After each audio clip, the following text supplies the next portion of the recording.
Hello everyone, നമ്മൾ last alpha D K ആണ് പറഞ്ഞു നിർത്തിയത് അല്ലേ, tunnel theory of alpha D K. ഇന്ന് നമുക്ക് ഡിസ്കസ് ചെയ്യാനുള്ളത് ബീറ്റ ഡി കെ ആണ്. നമ്മൾ ആൽഫ ഡി കെൻ്റെ കാര്യം പറഞ്ഞ പോലെ തന്നെ ബീറ്റ ഡി കെക്കും അതിൻ്റേതായ കുറച്ച് പ്രശ്നങ്ങളൊക്കെ ഉണ്ട്. അപ്പം നമുക്ക് കുറച്ച് ഫാസ്റ്റായിട്ട് നീങ്ങേണ്ടതുണ്ട്, പോർഷൻസ് കുറച്ച് പെൻഡിങ് ആണ്. അപ്പം നോക്കാം. ഇതിനകത്ത് നമുക്കറിയാം beta D K, negative beta D K എന്ന് പറഞ്ഞാൽ രണ്ട് തരം ഉണ്ടല്ലേ, പോസിറ്റീവും നെഗറ്റീവും. നെഗറ്റീവ് ബീറ്റ ഡി കെ എന്ന് പറഞ്ഞാൽ എന്താണ്? A neutron becomes A proton with the emission of an electron ആണ് അല്ലേ. ഇതാണ് നെഗറ്റീവ് ബീറ്റ ഡി കെ എന്ന് പറഞ്ഞാൽ.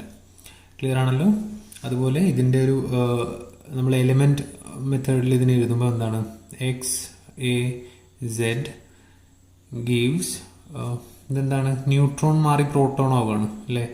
അപ്പം ന്യൂട്രോൺ മാറി പ്രോട്ടോൺ ആകുന്ന പറയുമ്പം ആറ്റോമിക് നമ്പർ എന്ന് പറഞ്ഞാൽ ഇത് മാസ് നമ്പർ സെയിം ആയിരിക്കും അല്ലേ, ന്യൂക്ലിയോൺസിൻ്റെ എണ്ണം മാറുന്നില്ലല്ലോ. പക്ഷേ ഒരു ന്യൂട്രോൺ മാറി പുതിയതായിട്ടൊരു പ്രോട്ടോൺ വരുന്നു, അതുകൊണ്ട് ആറ്റോമിക് നമ്പർ ഒന്ന് ഇൻക്രീസ് ചെയ്യും. അപ്പോൾ ഇതെന്താവും?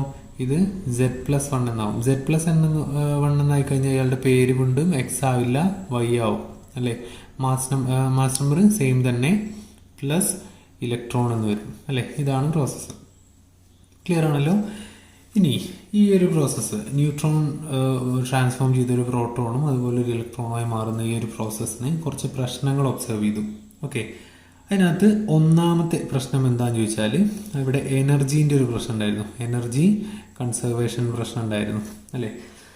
അതെങ്ങനെയാണെന്ന് ചോദിച്ചാൽ നമ്മൾ ഈ ബീറ്റ ഡി കെ എന്ന് പറഞ്ഞ പ്രോസസ്സിൽ ശരിക്കും എന്താ സംഭവിക്കുന്നത്? ഒരു ഇലക്ട്രോൺ പുറത്തേക്ക് വരികയാണ് അല്ലേ. ഒരു ന്യൂക്ലിയസ് ഇങ്ങനെ നിൽക്കുന്നു, അതിൻ്റെ ഉള്ളിൽ നിന്നും ഒരു ഇലക്ട്രോൺ പെട്ടെന്ന് പുറത്തേക്ക് വരുന്നു അല്ലേ.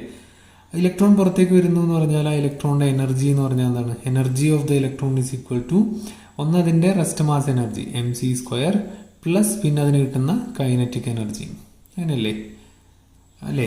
അതായത് ഒരു ന്യൂക്ലിയസ് ഇവിടെ നിൽക്കുന്നു, അതിൻ്റെ ഉള്ളിൽ നിന്നും ഒരു ഇലക്ട്രോൺ പുറത്തേക്ക് വരികയാണ് അല്ലേ. അപ്പോൾ ഈ ഇലക്ട്രോണിൻ്റെ റെസ്റ്റ് മാസ് എനർജി mc² അല്ലെങ്കിൽ m0c², mec² എന്ന് പറയും അല്ലേ. പിന്നെ എന്തുണ്ടാവും? അതിന് കൈനറ്റിക് എനർജി ഉണ്ടാവും, അത് സ്പീഡിൽ പോവുക ചെയ്യാം. അപ്പോൾ അതാണ് ഇവിടെ കൊടുത്തിട്ടുള്ളത്. അതുകൊണ്ട് ഇതിൻ്റെ മാക്സിമം എനർജി എന്ന് പറഞ്ഞാൽ എന്താവും? Emax equal to mc² plus Kemax എന്നാവും അല്ലേ. ഈ mc² എന്ന് പറഞ്ഞ വാല്യൂ നമുക്കറിയാം, മാസ് ഇലക്ട്രോണിൻ്റെ മാസ് എന്താണ്? 9.1 × 10⁻31 ആണ്. അപ്പോൾ നമുക്ക് ഈ എനർജി നമ്മൾ മുമ്പ് കാൽക്കുലേറ്റ് ചെയ്യണം, 0.511 MeV ആയിരുന്നു അല്ലേ. ഇനി ഏതൊരു പ്രോസസ്സ് ഒബ്സർവ് ചെയ്താലും നമുക്ക് എന്ത് ചെയ്യാൻ പറ്റും? ഈ പറഞ്ഞ കൈനറ്റിക് എനർജി മാക്സിമം നമുക്ക് കാണാൻ പറ്റും അല്ലേ. പക്ഷേ ഈ ഒരു മാക്സിമം കൈനറ്റിക് എനർജി ഒരിക്കലും ഒബ്സർവ് ചെയ്തിട്ടില്ല. ഓക്കെ, നമ്മൾ പ്രാക്ടിക്കലി എന്ത് ചെയ്യുക? Beta decay process observe ചെയ്യുക. ഓക്കെ, അങ്ങനെ ഒബ്സർവ് ചെയ്ത് കഴിഞ്ഞാൽ ഒരിക്കലും ഒരു ഇലക്ട്രോണും ഈ പറഞ്ഞ മാക്സിമം കൈനറ്റിക് എനർജി കിട്ടിക്കണ്ടിട്ടില്ല. ഓക്കെ, എപ്പോഴും the energy of the electron emitted during beta decay is found to be less than Kemax. പറഞ്ഞു മനസ്സിലായോ? അതായത് ഏതൊരു ബീറ്റ ഡി കെയിലും ഒരു ഇലക്ട്രോൺ അച്ചീവ് ചെയ്യാവുന്ന മാക്സിമം കൈനറ്റിക് എനർജി നമുക്ക് തിയററ്റിക്കലി കാൽക്കുലേറ്റ് ചെയ്യാൻ പറ്റും.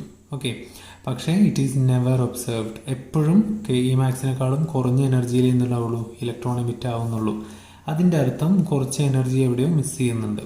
മനസ്സിലായോ? കുറച്ച് എനർജി എവിടെയോ മിസ്സായി പോകുന്നുണ്ട്. അതാണ് ഒരു പ്രശ്നം. ഓക്കെ, എന്താ പറഞ്ഞേ? The emitted electron is never found to have Kemax energy. Okay, ഇനി രണ്ടാമത്തെ പ്രശ്നം അവിടെ ഒരു ഡയറക്ഷൻ്റെ പ്രശ്നമാണ്. എന്ന് പറഞ്ഞാൽ നമുക്കറിയാം ഇവിടെ എന്താണ്? ഒരു പാരൻ ന്യൂക്ലിയസ് നിൽക്കുന്നു അല്ലേ. ഇവിടെ ഒരു പാരൻ ന്യൂക്ലിയസ് നിൽക്കുന്നു എന്ന് പറഞ്ഞാൽ എക്സ് എന്ന് പറഞ്ഞ ആൾ നിൽക്കുന്നു. ഓക്കെ, ഇനി ഇതിൽ നിന്നും ഒരു ഇലക്ട്രോൺ പുറത്തേക്ക് പോകുന്നു അല്ലേ. ഒരു ഇലക്ട്രോൺ ഇങ്ങനെ പുറത്തേക്ക് പോകുന്നു. ഇതാണല്ലോ പ്രോസസ്സ്. എക്സ് എന്ന് പറഞ്ഞൊരു ന്യൂക്ലിയസിൽ നിന്നും ഇലക്ട്രോൺ പുറത്തു പോയാൽ പിന്നെ ഇയാൾ എന്തായി? വൈ എന്നാളായി. കാരണം ഒരു ഇലക്ട്രോൺ കുറഞ്ഞല്ലോ, അല്ലെങ്കിൽ ഒരു പ്രോട്ടോണിൻ്റെ എണ്ണം കൂടിയല്ലോ, അങ്ങനെയായി. ഓക്കെ, ഇനി അവിടെ പക്ഷേ ഒരു കാര്യം ശ്രദ്ധിക്കപ്പെട്ടത്, ഇങ്ങനെ ഇതൊരു 2 ബോഡി പ്രോബ്ലം ആയിരുന്നെങ്കിൽ, പറഞ്ഞ് ശരിക്കും മനസ്സിലാക്കണം കേട്ടോ. എക്സ് എന്ന് പറഞ്ഞൊരു ന്യൂക്ലിയസ് നിൽക്കുന്നു, അതിൻ്റെ ഉള്ളിൽ നിന്നും ഒരു ഇലക്ട്രോൺ പുറത്തേക്ക് പോകുന്നു. ശരിക്കും ഇതുപോലെയാണ് ഒരു ഗണ്ണിൽ നിന്നും ഒരു ബുള്ളറ്റ് പുറത്തേക്ക് പോകുന്ന പോലെ അല്ലേ. നമ്മൾ വെടി വെക്കുമ്പം ഒരു തോക്കിൽ നിന്നും ഉണ്ട പുറത്തു പോകുന്ന പോലെ. അങ്ങനെ ആയിരുന്നെങ്കിൽ എന്ത് ചെയ്യണം? ഇലക്ട്രോൺ അങ്ങോട്ടേക്ക് കാണിച്ചാൽ ന്യൂക്ലിയസ് ഇങ്ങോട്ടേക്ക് വരണം. ശരിയല്ലേ? അതിന് റീകോയിൽ ആക്ഷൻ എന്നാ പറയാം അല്ലേ. പക്ഷേ ഇതൊരിക്കലും ഒബ്സർവ് ചെയ്തിട്ടില്ല. ഇങ്ങനൊരു പ്രോസസ്സ് ഒരിക്കലും ഒബ്സർവ് ചെയ്തിട്ടില്ല. പക്ഷേ എന്ത് ചെയ്യുന്നുണ്ട്? ഇവിടെ ഈ ഇലക്ട്രോണും അതുപോലെ ഡോട്ടർ ന്യൂക്ലിയും ഒരിക്കലും എക്സാക്ട് ഓപ്പോസിറ്റ് ആയിട്ട് കണ്ടിട്ടില്ല അല്ലേ. when the directions of the emitted electron and the recoil nuclei, emitted electronന്റെയും recoil nucleiന്റെയും ഡയറക്ഷൻസ് ഒബ്സർവ് ചെയ്ത് നോക്കിയാൽ they are almost never exactly opposite. Okay, opposite അല്ലാത്തതുകൊണ്ട് ഇവിടെ എന്താണ്, ലീനിയർ മൊമെൻറ്റം കൺസേർവ്ഡ് അല്ല, അല്ലേ? എനർജി കൺസേർവ്ഡ് അല്ല എന്ന് പറഞ്ഞു. ഇനി ലീനിയർ മൊമെൻറ്റം എന്തല്ല, ഇവിടെ കൺസേർവ്ഡ് അല്ല. ഓക്കെ, പക്ഷെ എങ്ങനെയാണ് കണ്ടിട്ടുള്ളത്? ഈ ഒരു ഇലക്ട്രോണിൻ്റെ ഇത് നോക്കിക്കഴിഞ്ഞാൽ ഇങ്ങനെ പാരന്യൂക്ലിയർ ഇവിടെ നിൽക്കുന്നുണ്ടെങ്കിൽ ഇലക്ട്രോൺ എപ്പോഴും ഒന്ന് ഡീവിയേറ്റ് ചെയ്താൽ പോകുന്നത്. ഓക്കെ, ഒന്ന് ചെരിഞ്ഞ് അല്ലെങ്കിൽ ഒന്ന് ഇങ്ങോട്ട് ചെരിഞ്ഞോ അല്ലെങ്കിൽ അങ്ങോട്ട് ചെരിഞ്ഞാണ് എപ്പോഴും ഒബ്സർവ് ചെയ്ത് കണ്ടിട്ടുള്ളത്. ഓക്കെ, എപ്പോഴും ഓപ്പോസിറ്റ് ആയിട്ട് കണ്ടിട്ടില്ല. ഓക്കെ, അതാണ് രണ്ടാമത്തെ പ്രശ്നം. പറഞ്ഞാൽ മനസ്സിലായോ? ടു ബോഡി പ്രോബ്ലം ആയിരുന്നെങ്കിൽ ഇലക്ട്രോൺ അങ്ങോട്ട് പോയാൽ ന്യൂക്ലിയസ് ഇങ്ങോട്ട് വരണം, അല്ലേ? പക്ഷെ അങ്ങനെ കണ്ടിട്ടില്ല. എപ്പോഴും എങ്ങനെയാണ്, ഇലക്ട്രോണും ന്യൂക്ലിയസും തമ്മിൽ എക്സാക്ട്ലി ഓപ്പോസിറ്റ് അല്ല, പകരം ഇലക്ട്രോൺ ഒരു ആംഗിളിൽ തിരിഞ്ഞു പോകാറാണ് പതിവ്. അങ്ങനെയാണ് ഒബ്സർവ് ചെയ്തിട്ടുള്ളത്. ഓക്കെ, ഇനി മൂന്നാമത്തെ ഒരു പ്രശ്നം പറയുന്നത്, നമ്മൾ പറഞ്ഞു ബീറ്റാ ഡികേ എന്ന് പറഞ്ഞാൽ എന്താണ്, neutron gives proton plus electron എന്നാണ്. ഓക്കെ, ഈ പറഞ്ഞ ന്യൂട്രോണും പ്രോട്ടോണും ഇലക്ട്രോണും ഒക്കെ എന്താണ്, സ്പിൻ ഹാഫ് ഫെർമിയോൺസ് ആണ്, അല്ലേ? നമ്മൾ പാർട്ടിക്കിൾ ഫിസിക്സ് ഒക്കെ പഠിച്ചല്ലോ. അപ്പോൾ എന്താണ് ഫെർമിയോൺസ്, എന്താണ് സ്പിൻ എന്നൊക്കെ നിങ്ങൾക്ക് അറിയാം. അപ്പോൾ ഇത് മൂന്നും എന്താണ്, ഫെർമിയോൺസ് ആണ്, അല്ലേ? ഇവർ മൂന്ന് പേരും ഫെർമിയോൺസ് ആണ്. ഇവർക്കൊക്കെ സ്പിൻ എന്താണ്, ഹാഫ് ആണ്, അല്ലേ? അപ്പോൾ നമ്മൾ ഇതിൻ്റെ സ്പിൻ കൺസർവേഷൻ നോക്കുകയാണെന്ന് വെച്ചാൽ ന്യൂട്രോണിൻ്റെ സ്പിന്ന് ഹാഫ്, അല്ലേ? പ്രോട്ടോണിൻ്റെ സ്പിന്ന് ഹാഫ്, ഇലക്ട്രോണിൻ്റെ സ്പിന്ന് ഹാഫ്, അല്ലേ? എന്ന് പറഞ്ഞാൽ ഇവിടുത്തെ ടോട്ടൽ സ്പിൻ എത്ര, ഹാഫാണ്. ഇവിടുത്തെ ടോട്ടൽ സ്പിൻ എത്ര, 1 ആണ്. ദാറ്റ് മീൻസ് ഇവിടെ സ്പിൻ കൺസേർവ്ഡ് അല്ല, അല്ലേ? Spin angular momentum is not conserved in beta decay. ഇത് ഭയങ്കര വിഷയമാണ്, അല്ലേ? ഈ സ്പിൻ കൺസർവേഷൻ ഒബേ ചെയ്താൽ മാത്രമേ, നമ്മൾ എലിമെൻ്ററി പാർട്ടിക്കിൾ ഫിസിക്സിൽ പഠിച്ചു, ഒരു പ്രോസസ്സ് നടക്കണമെങ്കിൽ സ്പിൻ എന്തായാലും എന്ത് ചെയ്യണം, കൺസേർവ് ചെയ്യണം, അല്ലേ? ചാർജ് പോലെ കൺസേർവ് ചെയ്യേണ്ട, എപ്പോഴും കൺസേർവ് ചെയ്യേണ്ട ഒരു ക്വാണ്ടിറ്റിയാണിത്. ചുരുക്കി പറഞ്ഞാൽ ബീറ്റാ ഡികേ എന്ന് പറഞ്ഞ പ്രോസസ്സിൽ എനർജി കൺസേർവ്ഡ് അല്ല, ലീനിയർ മൊമെൻറ്റം കൺസേർവ്ഡ് അല്ല, അതുപോലെ ആംഗുലർ മൊമെൻറ്റം, സ്പിൻ ആംഗുലർ മൊമെൻറ്റവും കൺസേർവ്ഡ് അല്ല. That means there has to be a third particle, അല്ലേ? എന്ന് പറഞ്ഞാൽ ഇവിടെ പോളി എന്ന് പറഞ്ഞ ആൾ, അല്ലേ? നിങ്ങൾ പോളി കേട്ടിട്ടില്ലേ? എക്സ്ക്ലൂഷൻ പ്രിൻസിപ്പിൾ പ്രപ്പോസ് ചെയ്ത ആൾ. ഈ പോളി എന്ത് ചെയ്തു, ഒരു റെമഡി, ഇതിനൊരു സൊല്യൂഷൻ പ്രപ്പോസ് ചെയ്തു. എന്തായിരുന്നു ആ proposal? There should be a third particle, അല്ലേ? ഈ ബീറ്റാ ഡികേ എന്ന് പറഞ്ഞ പ്രോസസ്സിൽ ഈ പറഞ്ഞ ഇങ്ങനെയല്ല, അതിന് പകരമായിട്ട് ഇവിടെ ഒരാളും കൂടെ വന്നാൽ ഈ ഒരു പ്രശ്നം സോൾവ് ആവും. ഓക്കെ, ആ പാർട്ടിക്കിളിനെ പറയുന്ന പേരാണ് ന്യൂട്രിനോ. എന്താണ് ആ പാർട്ടിക്കിളിൻ്റെ പേര്? ന്യൂട്രിനോ, അല്ലേ? അപ്പോൾ പോളി പ്രപ്പോസ് ചെയ്തു. ഇവിടെ നമുക്ക് എന്തൊക്കെയായിരുന്നു പ്രശ്നം? ഒന്ന്, കുറച്ച് എനർജി മിസ്സിംഗ് ആണ്. 2, ലീനിയർ മൊമെൻറ്റം കൺസേർവ്ഡ് അല്ല. 3, സ്പിന്ന് കൺസേർവ്ഡ് അല്ല, അല്ലേ? അപ്പോൾ ശരിക്കും പോളി എന്താ പ്രപ്പോസ് ചെയ്തതെന്ന് ചോദിച്ചാൽ, വളരെ മാസ് കുറഞ്ഞ സ്പിന്ന് ഹാഫായിട്ടുള്ള ഒരു പാർട്ടിക്കിളും കൂടെ ഇതിലുണ്ടെങ്കിൽ, ചാർജ് 0 ആയിട്ടുള്ള പാർട്ടിക്കിൾ. എന്തുകൊണ്ടാണ് ചാർജ് 0 എന്ന് പറഞ്ഞാൽ, നോക്കുക, ന്യൂട്രോണിൻ്റെ ചാർജ് എത്രയാണ്? 0. പ്രോട്ടോണിൻ്റെ ചാർജ് 1, ഇലക്ട്രോണിൻ്റെ ചാർജ് -1, അല്ലേ? എന്ന് പറഞ്ഞാൽ ഇവിടെ 0 ആണ്, ഇവിടെ 1 - 1 0 ആണ്. എന്ന് പറഞ്ഞാൽ ചാർജ് കൺസേർവ്ഡ് ആണ്. അപ്പോൾ ഇനി മൂന്നാമതൊരാൾ പാർട്ടിക്കിൾ വരുമ്പോൾ എന്ത് ചെയ്യണം? അതിൻ്റെ ചാർജ് 0 ആയിരിക്കണം. അപ്പോൾ പോളി പ്രപ്പോസ് ചെയ്ത് എന്താണ്? There should be a third particle to be present in the beta decay. Its mass should be very small, its charge should be 0, അല്ലേ? അതുപോലെ its spin should be half. ആ അങ്ങനത്തെ ഒരു particle അദ്ദേഹം propose ചെയ്തു. അതിനെയാണ് എന്ത് പറയുന്നത്? ന്യൂട്രിനോ എന്ന് പറയുന്നത്. ഓക്കെ, പിന്നീട് കുറേ കാലത്തിന് ശേഷം അതിനെ കണ്ടെത്തുകയും ചെയ്തു, അല്ലേ? അതുകൊണ്ട് പോളി പ്രപ്പോസ് ചെയ്ത പ്രകാരം ബീറ്റാ ഡികേ ഇനി മുതൽ നമ്മൾ എഴുതേണ്ടത് എങ്ങനെയാണ്? Neutron gives proton plus electron plus anti neutrino.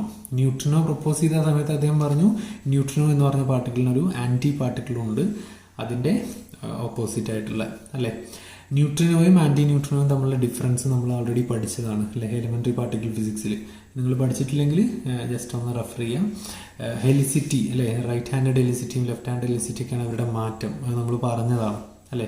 അപ്പം നെഗറ്റീവ് ബീറ്റാ ഡികേ എന്ന് പറഞ്ഞ പ്രോസസ്സ് ഇനി മുതൽ നമ്മൾ എങ്ങനെ എഴുതണം? ഇങ്ങനെ എഴുതണം: neutron gives proton plus electron plus neutrino. ഇനി നിങ്ങൾ സ്പിന്ന് നോക്കൂ, ഇതിനകത്ത് സ്പിന്ന് നോക്കുക. ന്യൂട്രിനോയുടെ സ്പിന്ന് ഹാഫാന്ന് പറഞ്ഞു. ന്യൂട്രോണിൻ്റെ സ്പിന്ന് എത്രയാണ്? ഹാഫ്, അല്ലേ? പ്രോട്ടോണിൻ്റെ സ്പിന്ന് ഹാഫ്, ഇലക്ട്രോണിൻ്റെ സ്പിന്ന് ഹാഫ്. ന്യൂട്രിനോൻ്റെ സ്പിന്ന് ഹാഫ് ആയതുകൊണ്ട് ആൻറ്റി ന്യൂട്രിനോൻ്റെ സ്പിന്ന് എത്രയാണ്? -1/2 ആയിരിക്കും, അല്ലേ? ന്യൂട്രിനോ എന്ന് പറഞ്ഞ ആളുടെ സ്പിന്ന് ഹാഫ് ആണെങ്കിൽ ആൻറ്റി ന്യൂട്രിനോൻ്റെ സ്പിൻ എന്തായിരിക്കും? -12 ആയിരിക്കും. അപ്പോൾ നോക്കൂ, ഇത് കൺസേർവ്ഡ് ആയി. ഇവിടെ ഹാഫ് വരും, ഇവിടെ എഫക്റ്റീവ് വരും, ഈ ഹാഫ് കട്ട് ചെയ്ത് പോകും, ബാക്കി ഹാഫ്. അപ്പോൾ ഹാഫ് ഈക്വൽസ് ഹാഫ്. അതുപോലെ ചാർജോ ഇവിടെ നോക്കുക, ഇത് സ്പിന്ന് അല്ലേ? ഇനി ചാർജ് നോക്കൂ, ക്യൂ. ന്യൂട്രോണിൻ്റെ സ്പിന്ന് 0, ചാർജ് 0, പ്രോട്ടോണിൻ്റെ ചാർജ് 1, ഇലക്ട്രോണിൻ്റെ ചാർജ് -1, ന്യൂട്രിനോക്ക് ചാർജ് ഇല്ല എന്നാണ് പറഞ്ഞത്. അതുകൊണ്ട് ആൻറ്റി ന്യൂട്രിനോക്കും ചാർജ് ഉണ്ടാവില്ല, 0. That means charge is conserve. ഇനി ഇവിടെ നോക്കൂ, ഇവിടെ എങ്ങനെ എമിറ്റ് ചെയ്താലും ഇലക്ട്രോണിന് മുഴുവൻ എനർജി കിട്ടിയിരുന്നില്ല. അതിൻ്റെ കാരണം എന്താ? കുറച്ച് എനർജി ന്യൂട്രിനോ എടുത്തിട്ടുണ്ട്, സിമ്പിൾ അല്ലേ? ഇവിടെ ആകുമ്പം ആൻറ്റി ന്യൂട്രിനോ എടുത്തിട്ടുണ്ട്. ഇനി ലീനിയർ മൊമെൻറ്റം ഒരിക്കലും കൺസേർവ്ഡ് അല്ല, എന്ന് പറഞ്ഞാൽ ഓപ്പോസിറ്റ് ആയിട്ട് നീങ്ങുന്നില്ല. എങ്ങനെയാണ് നീങ്ങിയിരുന്നത്? ഇങ്ങനെ. അതിൻ്റെ കാരണം എന്താ? ആൻറ്റി ന്യൂട്രിനോ എങ്ങനെ പോയിരുന്നു അല്ലേ? ഇങ്ങനെ ഒരു ആൻറ്റി ന്യൂട്രിനോ പോയിരുന്നു, ഇങ്ങനെ ഒരു ഇലക്ട്രോൺ പോയിരുന്നു. അതുകൊണ്ടാണ് ഓപ്പോസിറ്റ് അല്ലാത്തത് അല്ലേ? അതുപോലെ ഇനി ഇവിടെ സ്പിൻ എന്താണ്? കൺസേർവ്ഡ് ആണ്. അപ്പം ഈ ഒരു പ്രൊപ്പോസലിലൂടെ എന്ത് ചെയ്തു? പോളി ന്യൂട്രിനോ എന്ന് പറഞ്ഞ ഒരാളിനെ പ്രൊപ്പോസ് ചെയ്തു. പക്ഷേ എക്സ്പെരിമെൻ്റലി ഇലക്ട്രോൺ അത് എന്ത് ചെയ്തു? കണ്ടെത്തുകയും ചെയ്തു. ഈ ന്യൂട്രിനോയുടെ ഇൻട്രാക്ഷൻ വളരെ കുറവാണ്. ഓക്കെ, അതൊക്കെ നമ്മൾ പറഞ്ഞതാണ് അല്ലേ? ഏകദേശം 100 ലൈറ്റ് ഇയേഴ്സ് ഒക്കെ സഞ്ചരിച്ചാലേ ഒരു പ്രാവശ്യമെങ്കിലും പ്യുവർ അയണിൽ പോലും അത് ഇൻട്രാക്ട് ചെയ്യുള്ളൂ എന്നുള്ളതാണ്. അത്രയും ഇൻട്രാക്ഷൻ കുറഞ്ഞ പാർട്ടിക്കിളാണ് ഈ ന്യൂട്രിനോ ഒക്കെ. അതുപോലെ ഇനി ബീറ്റാ ഡികേ എന്ന് പറഞ്ഞ പ്രോസസ്സിന് സിമിലർ ആയിട്ടുള്ള ഒരു പ്രോസസ്സാണ് ഇത്, നെഗറ്റീവ് ബീറ്റാ ഡികേ. ഇനി പോസിട്രോൺ എമിഷൻ അല്ലെങ്കിൽ പോസിറ്റീവ് ബീറ്റാ ഡികേ എന്ന് പറഞ്ഞൊരു പ്രോസസ്സ് ഉണ്ട് അല്ലേ? അതെന്തായിരുന്നു? ഈ പ്രോസസ്സ് പ്രോട്ടോൺ ന്യൂട്രോൺ ആയിട്ട് ഒരു പോസിട്രോൺ എമിറ്റ് ചെയ്യുന്നു അല്ലേ? Proton gives neutron plus E plus അല്ലേ? ഇത് പോസിട്രോൺ എമിഷനാണ്. ഈ ഒരു പ്രോസസ്സിലും എന്താണ്? ഇതേ പ്രശ്നങ്ങളുണ്ട്. അതുകൊണ്ട് അവിടെ നമ്മൾ എന്ത് ചെയ്യണം? ഒരു പാർട്ടിക്കിളിനെ ഇൻവോൾവ് ചെയ്യണം. അതാണ് ന്യൂട്രിനോ. നെഗറ്റീവ് ബീറ്റാ ഡിക്കേയിൽ ആൻറ്റി ന്യൂട്രിനോ. ഇവിടെ നമ്മൾ ന്യൂട്രിനോനെ ഇൻകോപ്പറേറ്റ് ചെയ്താൽ ഈ പറഞ്ഞ പ്രശ്നങ്ങളൊക്കെ തീരും. ക്ലിയർ ആണല്ലോ? അതുപോലെ ഇതിന് സിമിലർ ആയിട്ടുള്ള മറ്റൊരു പ്രോസസ്സ് ഉണ്ടായിരുന്നു, ഇലക്ട്രോൺ ക്യാപ്ചർ അല്ലേ? എന്തായിരുന്നു? A proton captures an electron to become a neutron അല്ലേ? ഇതിനകത്ത് എന്താണ്? ഒരു ന്യൂട്രിനോ ഇൻവോൾവ് ആണ് അല്ലേ? Proton plus electron gives neutron plus neutrino അല്ലേ? ഈ ഒരു പ്രോസസ്സിലും ന്യൂട്രിനോ ഇൻവോൾവ് ആണ്. ഓക്കെ, അപ്പോൾ ഇതോടുകൂടി നമ്മുടെ ബീറ്റാ ഡികേ എന്ന് പറഞ്ഞ പ്രോസസ്സിൻ്റെ ആ പ്രശ്നങ്ങളുണ്ടല്ലോ, അതിനൊരു സൊല്യൂഷൻ പോളി പ്രപ്പോസ് ചെയ്തു. ക്ലിയർ ആണല്ലോ? അത് ഓർത്ത് വെക്കുക. ക്ലിയർ? ഇതാണ് ബീറ്റാ ഡികേ എന്ന് പറഞ്ഞത്. അപ്പോൾ ഇത് എസ്സേ ആയിട്ടൊന്നും ഇല്ലെങ്കിലും പാരഗ്രാഫ് ക്വസ്റ്റ്യൻ എക്സ്പെക്ട് ചെയ്യാം. ഒരുപക്ഷെ എക്സേ ചോദിച്ചാൽ ഇത് വിശദമായിട്ട് എന്ത് ചെയ്യണം? ഈ പറഞ്ഞ കാര്യങ്ങളൊക്കെ എക്സ്പ്ലെയിൻ ചെയ്ത് കൊടുക്കണം. ക്ലിയർ? ഇനി നമുക്ക് മൂന്നാമതായിട്ട് ഡിസ്കസ് ചെയ്യാനുള്ളതാണ് ഗാമാ ഡികേ അല്ലേ? ഗാമാ ഡികേ പിന്നെ പ്രത്യേകിച്ച് പറയാനൊന്നുമില്ല. അതെന്താണ്? ഒരു എക്സൈറ്റഡ് ന്യൂക്ലിയസ് ഉണ്ടെങ്കിൽ, ഒരു ആറ്റം എക്സൈറ്റ് ചെയ്തതുപോലെ ഒരു എക്സൈറ്റഡ് ന്യൂക്ലിയസ് ഉണ്ടെങ്കിൽ എന്ത് ചെയ്യും? അത് അതിൻ്റെ ഹയർ ലെവലിൽ നിന്നും എക്സൈറ്റ് ചെയ്തുകൊണ്ട് ഒരു ഗാമാ പാർട്ടിക്കിളിനെ എമിറ്റ് ചെയ്യുന്നു എന്നുള്ളതാണ് അല്ലേ? ഞാനിവിടെ ഒരു ഡയഗ്രാം കാണിക്കാം. ഓക്കെ, ഇവിടെ നോക്കുക. ഇവിടെ മാഗ്നീഷ്യം 1227, മാഗ്നീഷ്യം 1227 ആണ്. ഓക്കെ, 12 + 12 എത്ര? 24. അതിന് 27 ഉണ്ട് എന്ന് പറഞ്ഞാൽ ന്യൂട്രോൺ നമ്പർ കൂടുതലാണ്. അപ്പോൾ എന്ത് ചെയ്യും? അത് ബീറ്റാ ഡികേ നടത്തും അല്ലേ? ന്യൂട്രോൺ കൂടിയാൽ നെഗറ്റീവ് ബീറ്റാ ഡികേ നടക്കും. അപ്പോൾ ബീറ്റാ മൈനസ് നടത്തിയിട്ട് അതിന് 2 ലെവലിൽ 2 എനർജിയുള്ള ഇലക്ട്രോൺ എമിറ്റ് ചെയ്യാൻ പറ്റും. അതുകൊണ്ട് ഇവിടെ ഒരു ബീറ്റാ മൈനസ് ഇങ്ങനെ കൊടുത്തിട്ടുണ്ട്. കുറച്ചുകൂടി എനർജി കൂടിയ ഒരു ബീറ്റാ പാർട്ടിക്കിൾ ഇങ്ങനെ എമിറ്റ് ചെയ്തിട്ടുണ്ട്. അപ്പോൾ അത് ഈ ബീറ്റാ പാർട്ടിക്കിൾ എമിറ്റ് ചെയ്താൽ ഈ ഒരു ലെവലിലേക്ക് എത്തും. അപ്പോൾ അവിടെ നിന്നിട്ട് പിന്നീട് വീണ്ടും ഒരു ബീറ്റാ ഡികേ നടത്താനുള്ള എനർജി ഒന്നും ഇല്ല. അതുപോലെ ഈ പാർട്ടിക്കിൾ മഗ്നീഷ്യം ഇത്ര എനർജിയുള്ള ഒരു ബീറ്റാ പാർട്ടിക്കിളിനാണ് എമിറ്റ് ചെയ്തതെങ്കിൽ അത് എമിറ്റ് ചെയ്ത് ഇങ്ങോട്ട് എത്തി അല്ലേ? ഇനി ഇവിടുന്ന് വീണ്ടും ഒരു ഇതിനെ ബീറ്റാ ഡികേ നടത്താനുള്ള എനർജി അതിനില്ല. അതുകൊണ്ട് ഈ ന്യൂക്ലിയസ് എന്ത് ചെയ്യും? എക്സൈറ്റ് ചെയ്ത് നിൽക്കും. അങ്ങനെ അത് ഗ്രൗണ്ട് സ്റ്റേറ്റിലേക്ക് എത്താൻ വേണ്ടിയിട്ട് എന്ത് ചെയ്യും? ഇവിടെ പ്രത്യേകം ശ്രദ്ധിക്കണ്ടോ, മാഗ്നീഷ്യം ആണ് ബീറ്റാ ഡികേ നടത്തുന്നത്. മാഗ്നീഷ്യം ബീറ്റാ ഡികേ നടത്തിയാൽ 12 ഉള്ളത് 13 ആവും. 13 ആയി പിന്നെ അത് അലുമിനിയാണ് അല്ലേ? അപ്പോൾ ആ അലുമിനിയം അവിടെ എക്സൈറ്റഡ് സ്റ്റേറ്റിൽ അങ്ങനെ നിൽക്കും അല്ലേ? അലുമിനിയം ന്യൂക്ലിയസിന് എനർജി കൂടുതലായിട്ടുള്ള എക്സൈറ്റഡ് സ്റ്റേറ്റിൽ നിൽക്കും. അതെന്ത് ചെയ്യും? ഒരു ഗാമാ റേ എമിറ്റ് ചെയ്തുകൊണ്ട് എന്ത് ചെയ്യും? എക്സൈറ്റ് ചെയ്ത് ഗ്രൗണ്ട് സ്റ്റേറ്റിലേക്ക് വരും അല്ലേ? ഇതാണ് എന്ത്? ഗാമാ ഡികേ എന്ന് പറഞ്ഞ പ്രോസസ്സ് അല്ലേ? അപ്പം an excited nucleus can emit a photon. High energy ഫോട്ടോണിനെയാണ് ശരിക്കും ഗാമാ പാർട്ടിക്കിൾ എന്ന് പറയുന്നത്. ഓക്കെ, ഇനി ഈ കഴിഞ്ഞ എക്സാമിന് ഒരു ക്വസ്റ്റ്യൻ ഉണ്ടായിരുന്നു, എന്താണ് ഐസോമർ എന്നുള്ളത് അല്ലേ? ഐസോമർ എന്ന് പറഞ്ഞാൽ A long lived excited nucleus is called an isomer. ഇപ്പം ഞാൻ പറഞ്ഞു ഇവിടെ മാഗ്നീഷ്യം ബീറ്റാ ഡികേ നടത്തിയ അലുമിനിയം ആയി നിന്ന് അല്ലേ? ഇവിടെ ശരിക്കും ഇവിടെ ഒരു അലുമിനിയം 1327 ഇവിടെ സ്റ്റാർ ഇട്ടാൽ മതി, ഇത് എക്സൈറ്റഡ് ആണെന്ന് കാണിക്കാൻ. ഈ അലുമിനിയത്തിൻ്റെ ലൈഫ് ഇത് കുറേ നേരം ഇവിടെ നിൽക്കുകയെന്ന് കരുതാം. അങ്ങനെ കുറേ നേരം നിൽക്കുക, ഇത് സാധാരണഗതിയിൽ ഇത് പെട്ടെന്ന് തന്നെ എന്ത് ചെയ്യും, ഡീഎക്സൈറ്റ് ചെയ്യും. ഒരു ഗാമാറേനെ എമിറ്റ് ചെയ്തുകൊണ്ട് പെട്ടെന്ന് തന്നെ ഡീഎക്സൈറ്റ് ചെയ്യും. പക്ഷേ ഇവിടെ അങ്ങനെ കുറേ നേരം നിൽക്കുകയാണെന്ന് വെച്ചാൽ it is called long lived excited nucleus. അത്തരത്തിലുള്ള ലോങ് ലീവ്ഡ് എക്സൈറ്റഡ് ന്യൂക്ലിയസിന് പറയുന്ന പേരാണ് ഐസോമർ. കഴിഞ്ഞ എക്സാമിന് ഒരു ക്വസ്റ്റ്യൻ ഉണ്ടായിരുന്നു, അത് എന്താണ് ഐസോമർ എന്നുള്ളൊരു 2 മാർക്സ് ക്വസ്റ്റ്യൻ ആയിരുന്നു. ഓക്കെ, ഇനി അതുപോലെ ഇന്റേണൽ കൺവേർഷൻ എന്ന് പറഞ്ഞൊരു പ്രോസസ്സും കൂടെ ഉണ്ട്. ഗാമാഡിക്കിൻ്റെ ഒരു എന്താ പറയുക ആൾട്ടർനേറ്റീവാണ്. അതിലെന്താ സംഭവിക്കുകയെന്ന് ചോദിച്ചാൽ an excited nucleus in some cases may return to its ground state by giving its excitation energy to one of the atomic electrons. എന്ന് പറഞ്ഞാൽ സിമ്പിളായിട്ട് പറഞ്ഞു തരാം, ഇതാണെന്ത് ന്യൂക്ലിയസ് എന്ന് പറയുന്നത് അല്ലേ. ഇത് ന്യൂക്ലിയസ് ആണ്, ഇതിന് ചുറ്റും എന്തുണ്ട്, ഇലക്ട്രോൺസ് ഉണ്ട് അല്ലേ, ഇവിടെയൊക്കെ ഇലക്ട്രോൺസ് ഉണ്ട്. ഓക്കെ, ഈ ന്യൂക്ലിയസ് എക്സൈറ്റഡ് ആണെങ്കിൽ അതിൻ്റെ എക്സ്ട്രാ എനർജി എന്ത് ചെയ്യും, അത് തൊട്ടടുത്ത് നിൽക്കുന്ന ഓർബിറ്റിലുള്ള ഒരു ഇലക്ട്രോണിന് കൊടുക്കും അല്ലേ, ഒരു ഇലക്ട്രോണിന് കൊടുക്കും. അപ്പം ഉള്ളിൽ തന്നെ ആ പ്രോസസ്സ് കൺവേർഷൻ നടന്നില്ലേ, അതുകൊണ്ട് അതിന് ഇന്റേണൽ കൺവേർഷൻ എന്ന് പറയും. ഓക്കെ, ഈ ഇലക്ട്രോണിന് എനർജി കൊടുത്താൽ എന്ത് ചെയ്യും, അതിന് എക്സ്ട്രാ എനർജി കിട്ടും. അതപ്പോൾ ഇവിടുന്ന് പോകും അല്ലേ, ഇവിടുന്ന് ഹയർ ലെവലിലേക്ക് പോകും അല്ലേ. ഇതിനാണ് ഇന്റേണൽ എനർജി കൺവേർഷൻ എന്ന് പറയുന്നത്. ക്ലിയർ ആണല്ലോ? അത്രയാണ് ഗാമാഡിക്കുമായി ബന്ധപ്പെട്ട് പറയാനുള്ളത്. ഇനി നമുക്ക് അടുത്ത പോർഷനിലേക്ക് പോവാം. ഇനി നമുക്ക് ഈ ചാപ്റ്ററിൽ ഡിസ്കസ് ചെയ്യാനുള്ള മറ്റൊരു പോർഷനാണ് cross section, nuclear cross section എന്ന് പറയും. ഓക്കെ, ശരിക്കും എന്താ ചോദിച്ചാൽ measure of the likelihood of A particular interaction. ഒരു ഇൻട്രാക്ഷൻ എത്രത്തോളം നടക്കും എന്നുള്ളതിൻ്റെ പ്രോബബിലിറ്റിയാണ് ശരിക്കും എന്ത് ക്രോസ് സെക്ഷൻ എന്ന് പറഞ്ഞാൽ. ഓക്കെ, അപ്പോൾ നോക്കാം, നമുക്ക് ഈ ആറ്റോമിക് ന്യൂക്ലിയനെ കുറിച്ചുള്ള കൂടുതൽ നോളജ് നമുക്ക് അറിയണമെങ്കിൽ കൊളീഷൻ എക്സ്പെരിമെൻറ്റ്സ് ആണ് നടക്കുക അല്ലേ. അവിടെ എന്താ ചെയ്യുക, if you have to know about atomic nuclei, we have to conduct experiments in which energetic bombarding particles collide with stationary target nuclei. Okay, particles വന്നിട്ട് ടാർഗറ്റ് ന്യൂക്ലിയനെ ഹിറ്റ് ചെയ്തുകൊണ്ട് കൊളീഷൻ നടത്തി കഴിഞ്ഞാൽ അതിനെ ഒബ്സർവ് ചെയ്തുകൊണ്ടാണ് നമുക്ക് ന്യൂക്ലിയനെ കുറിച്ചുള്ള കൂടുതൽ ഇൻഫർമേഷൻസ് കിട്ടുക. അത്തരത്തിൽ വരുന്ന ഇൻസിഡൻറ്റ് പാർട്ടിക്കിൾസ്, ഇപ്പോൾ ഇതുപോലെ വരുന്ന ഇൻസിഡൻറ്റ് പാർട്ടിക്കിൾസ് ടാർഗറ്റ് ന്യൂക്ലിയസിലെ ഒരു പർട്ടിക്കുലർ ഏരിയയിലാണ് ഇൻട്രാക്ട് ചെയ്യുക അല്ലേ. ഇപ്പോൾ ഇതാണ് ടാർഗറ്റ് ന്യൂക്ലിയസ് എന്ന് എഴുതുക. ഓക്കെ, അങ്ങനെ ഈ ഇൻസിഡൻറ്റ് പാർട്ടിക്കിൾസ് വരുന്നുണ്ടെങ്കിൽ അവർ വന്നിട്ട് ഈ മെറ്റീരിയലിൻ്റെ ചില ഭാഗങ്ങളിലാണ് എന്ത് ചെയ്യുക, ഇൻട്രാക്ട് ചെയ്യുക. ആ ഇൻട്രാക്ട് ചെയ്യുന്ന ഏരിയക്കാണ് ശരിക്കും എന്താ പറയുക, ക്രോസ് സെക്ഷൻ എന്ന് പറയുക. ക്ലിയർ ആണല്ലോ? അപ്പം ക്രോസ് സെക്ഷൻ കൂടിക്കഴിഞ്ഞാൽ എന്താണ്, എന്താ chances of collision will be very high അല്ലേ. ക്രോസ് സെക്ഷൻ എന്ന് പറഞ്ഞാൽ ഇൻട്രാക്ഷൻ ഏരിയ കൂടിക്കഴിഞ്ഞാൽ അവിടെ ഈ പറഞ്ഞ ഇത് കൂടും അല്ലേ, ഇൻട്രാക്ഷൻ ലൈക്ലിഹുഡ് സാധ്യത കൂടും അല്ലേ. What we do imagine is there is A target particle as presenting A certain area called its cross section two the incident particle എന്ന് പറഞ്ഞാൽ ടാർഗറ്റ് ന്യൂക്ലിയസ് അല്ലെങ്കിൽ ടാർഗറ്റ് പാർട്ടിക്കിൾ വരുന്ന പാർട്ടിക്കിൾസിന്, ഇൻസിഡൻറ്റ് പാർട്ടിക്കിളിന് സർട്ടൈൻ ഭാഗങ്ങൾ കാണിച്ചു കൊടുക്കുന്നുണ്ട്, ഏരിയാസ്. ആ ഏരിയകളെ പറയുന്ന പേരാണെന്ത്, ക്രോസ് സെക്ഷൻ. ഈ ഒരു പോർഷൻ ഭയങ്കര ഇമ്പോർട്ടൻ്റ് അല്ല കേട്ടോ, ഒരു ഭയങ്കരമായിട്ട് ചോദിച്ച് കണ്ടിട്ടില്ല. ഓക്കെ, അപ്പം ജസ്റ്റ് കോൺസെപ്റ്റ്സ് മനസ്സിലാക്കിയാൽ മതി. ഇനി നമുക്ക് ഈ ക്രോസ് സെക്ഷനുള്ളൊരു എക്സ്പ്രഷൻ കണ്ടെത്തണം.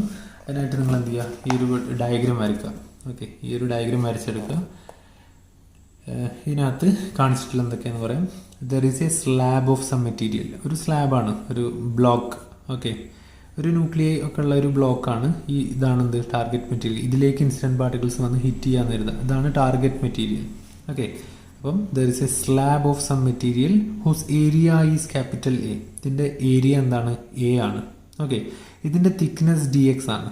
Okay, area A, thickness d x ആണ്. If the material contain n atoms per unit cube. If the material contain small letter n atoms per unit volume. Okay, if the material contain n atoms per unit volume, അതുകൊണ്ടാണ് n atoms per meter cube എന്ന് കൊടുത്തിട്ടുള്ളത്. Number of atoms per unit volume ആണ്. ഞാൻ repeat ചെയ്ത് പറയാൻ കാരണമുണ്ട്. Okay, എന്ന് പറഞ്ഞാൽ number of atoms per unit volume ആണ്. അങ്ങനെയാണെങ്കിൽ there will be NaDX nuclei in the slab. മനസ്സിലായോ? അതായത് സ്മാൾ ലെറ്റർ n എന്ന് പറയുന്നത് number of nuclei per unit volume ആണെന്ന് പറയുന്നത് അല്ലേ. യൂണിറ്റ് വോളിയത്തിലുള്ള ആറ്റംസ് ആണ് അല്ലെങ്കിൽ ന്യൂക്ലിയസ് ആണ് എന്ത്, സ്മാൾ ലെറ്റർ n എന്ന് പറഞ്ഞാൽ അല്ലേ. n equal to atoms per unit volume അല്ലേ. ആറ്റംസ് പെർ യൂണിറ്റ് വോളിയത്തിന് നമ്മൾ ഇതിൻ്റെ വോളിയം കൊണ്ട് മൾട്ടിപ്ലൈ ചെയ്ത് നമുക്ക് എന്താ ടോട്ടൽ നമ്പർ ഓഫ് ആറ്റംസ് കിട്ടും. ഇതിൻ്റെ വോളിയം എന്താ ഏരിയ ഇൻറ്റു തിക്നെസ്, അതുകൊണ്ടാണ് NaDx എന്ന് പറയുന്നത്. അപ്പോൾ NaDx എന്ന് പറഞ്ഞാൽ എന്താണ്, there will be the total number of nuclei in the slab. Okay, ഇനി ഇതിലുള്ള ഓരോ ന്യൂക്ലിയയ്ക്കും സിഗ്മ ആണ് ഇതിൻ്റെ ക്രോസ് സെക്ഷൻ എന്ന് വരിക. Okay, sigma is the cross section per atom. ഓരോ ആറ്റത്തിനും അല്ലെങ്കിൽ ഓരോ ന്യൂക്ലിയസിനുമുള്ള ക്രോസ് സെക്ഷനാണ് സിഗ്മ എങ്കിൽ ദെൻ ദി ടോട്ടൽ അല്ലെങ്കിൽ aggregate cross section of the nuclear in the entire slab will be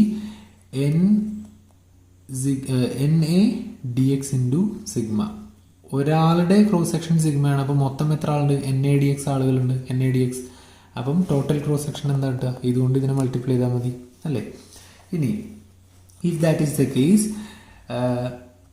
നമുക്ക് N ഇൻസിഡൻറ്റ് പാർട്ടിക്കിൾസ് വരുന്നുണ്ടെന്ന് വരുത്താം. If there are capital N incident particles coming in the bombarding beam, then the number Dn that interact with the nuclei, N particles വരുന്നു, capital N particles വരുന്നു, അതിൽ Dn particles interact ചെയ്തു എന്ന് വരുത്തുക. Then this relation will hold. എന്താണ് ആ relation?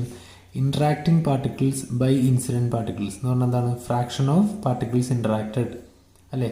കുറേ ആളുകൾ വരുന്നു, അതിൽ ഇൻട്രാക്ട് ചെയ്ത പാർട്ടിക്കിൾസിൻ്റെ ഫ്രാക്ഷൻ അല്ലേ. നമ്മൾ മാർക്കൊക്കെ ഇടുന്ന പോലെ ടോട്ടൽ നമ്പർ ഓഫ് പാർട്ടിക്കിൾസ്, അവിടെ മുകളിൽ ഇൻട്രാക്റ്റഡ് പാർട്ടിക്കിൾസ്. അപ്പോൾ ഇൻട്രാക്ടിങ് പാർട്ടിക്കിൾസ് ബൈ ഇൻസിഡൻറ്റ് പാർട്ടിക്കിൾസിൻ്റെ റേഷ്യോ എന്ന് പറയുന്നത് will be equal to aggregate cross section by target area. Okay, നിങ്ങൾ എപ്പോഴും മനസ്സിലാക്കേണ്ടത് ഈ ടാർഗറ്റ് ഏരിയ എന്ന് പറയുന്നത് മൊത്തമുള്ള ഏരിയയാണ്, ജിയോമെട്രിക്കൽ ഏരിയയാണ്. ക്രോസ് സെക്ഷൻ എന്ന് പറഞ്ഞാൽ എന്താണ്, ഇൻട്രാക്ട് ചെയ്യുന്ന ഏരിയ മാത്രമാണ്. ഓക്കെ, രണ്ടും രണ്ടാണ്. അപ്പം ഈ റേഷ്യോ എന്ന് പറയുന്നത് will be equal to aggregate cross section divide by target area. ഇനി ഇൻട്രാക്ടിങ് പാർട്ടിക്കിൾസ് എന്ന് പറഞ്ഞാൽ എത്രയായിരുന്നു, Dn ആയിരുന്നു അല്ലേ. വന്നതിൽ Dn പാർട്ടിക്കിൾസ് ഇൻട്രാക്ട് ചെയ്തു. ടോട്ടൽ നമ്പർ ഓഫ് പാർട്ടിക്കിൾസ് എന്ന് പറഞ്ഞാൽ ഇൻസിഡൻറ്റ് പാർട്ടിക്കിൾസ് എത്രയായിരുന്നു, ക്യാപിറ്റൽ N ആയിരുന്നു. അഗ്രിഗേറ്റ് ക്രോസ് സെക്ഷൻ ഏരിയ എത്രയായിരുന്നു, Na sigma dx divided by target area എത്ര, A. അപ്പോൾ നമുക്ക് എന്ത് കിട്ടും, Dn by N equal to N sigma dx എന്ന് കിട്ടും. ഓക്കെ, ഇനി ഇവിടെ നമ്മൾ എന്ത് ചെയ്യും, ഒരു നെഗറ്റീവ് സൈൻ ഇട്ട് കൊടുക്കും, -Dn ബൈ N എന്ന് കിട്ടും. എന്തുകൊണ്ടാണ്, അത് പെരിഷ് ചെയ്ത് പോവാണ് അല്ലേ. അതായത് N പാർട്ടിക്കിൾസ് വന്നെങ്കിൽ Dn പാർട്ടിക്കിൾസ് ഇൻട്രാക്ട് ചെയ്ത് അങ്ങനെ തീർന്നുകൊണ്ടിരിക്കുകയാണ്. അതുകൊണ്ടാണ് അവിടെ നെഗറ്റീവ് സൈൻ കൊടുത്തത്. ഓക്കെ, അപ്പം -Dn by N is equal to N sigma dx. Okay, ഇനി ഇനീഷ്യലി ഇതിനകത്ത് N0 ക്യാപിറ്റൽ N0 പാർട്ടിക്കിൾസ് ഉണ്ടെന്ന് കരുതാം. If there are N0 capital N0 particles, then അതിനെ ഇൻറ്റഗ്രേറ്റ് ചെയ്യുക, ഈ ഒരു ഇക്വേഷൻ ഇൻറ്റഗ്രേറ്റ് ചെയ്യുക, N0 to N. അതുപോലെ അതിൻ്റെ ടോട്ടൽ തിക്നെസ് X ആണെന്ന് കരുതാം. ഓക്കെ, അപ്പോൾ ഈ N-നെ നമ്മൾ N0 to N ഇൻറ്റഗ്രേറ്റ് ചെയ്യുക, അതുപോലെ X-നെ നമ്മൾ 0 to X ഇൻറ്റഗ്രേറ്റ് ചെയ്യുക. അങ്ങനെ ഇൻറ്റഗ്രേറ്റ് ചെയ്താൽ ഇത് log X വരും. ഇവിടെ ഇൻറ്റഗ്രൽ dx എന്ന് പറഞ്ഞാൽ X ആണ്. സോൾവ് ചെയ്യുക, N equal to N0 e raised to minus N sigma X എന്ന് വരും. ഇത് സോൾവ് ചെയ്യാൻ നിങ്ങൾക്ക് അറിയാലോ അല്ലേ. log N minus log N0 എന്ന് പറഞ്ഞാൽ ഇവിടെ log N ബൈ N0 എന്ന് വരും. log A minus log B എന്നുള്ള ഫോമാണ് equal to minus N sigma X. Exponential apply ചെയ്യുക. അപ്പോൾ e raised to log എന്ന് പറയുമ്പോൾ എന്താവും, e raised to log X എന്ന് പറഞ്ഞാൽ X അല്ലേ. അപ്പോൾ ഇവിടെ എന്താവും, e raised to log N by N0 എന്ന് പറഞ്ഞാൽ N ബൈ N0 എന്ന് വരും, equal to e raised to minus N sigma X എന്ന് വരും. That means N equal to N0 e raised to minus N sigma X എന്ന് വരും. Okay, clear ആണല്ലോ. ഇതാണ് അതിൻ്റെ ഡെറിവേഷൻ.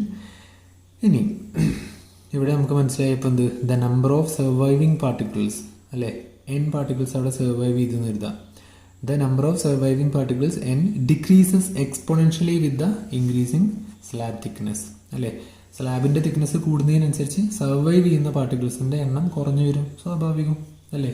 അതിൻ്റെ തിക്നെസ് കൂടിയാൽ കൂടുതൽ പാർട്ടിക്കിൾസ് ഇൻട്രാക്ട് ചെയ്യുന്ന അർത്ഥം അല്ലേ. ഇനി the unit of cross section is barn. Okay, barn എന്ന് പറഞ്ഞാൽ എത്രയാണ്, 10 raised to minus 28 metre square ആണ്, അല്ലെങ്കിൽ 100 femtometer സ്ക്വയർ ആണ്. സോറി, കാണുന്നുണ്ടല്ലോ അല്ലേ.